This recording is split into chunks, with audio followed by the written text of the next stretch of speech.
Working class کو جب یہ شعور دے دیا اور ان کو بتا دیا کہ بھائی یہ تمہارے ساتھ ہو رہا ہے، کیونکہ ان لوگوں کی انٹلیکچوئل ریسورسز تک بھی تو دسترس ہے نا.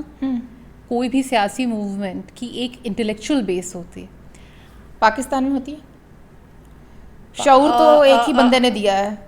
افشا آواز نہیں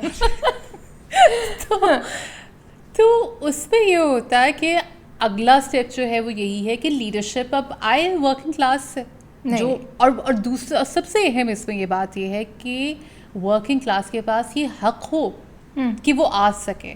جس ڈیموکریسی کی بات کی جاتی ہے اور ہم جمہوریت کو بہت کرتے ہیں، اور ہمارے یہاں دیکھیے اب وہی والی بات ہے کہ کانٹیکسٹ کی بھی بات ہے، کیونکہ ہم نے یہاں پہ جس طرح کے جو فریم ورکس دیکھے ہیں تو ہمارے پاس جو اویلیبل فریم ورک ہے ہم اس میں کہتے ہیں کہ یار جمہوریت جو ہے وہ اس سے تو بہتر ہے نا، وہ جو ایک دوسری سچویشن بن جاتی ہے جس کا ہم نام نہیں لے سکتے.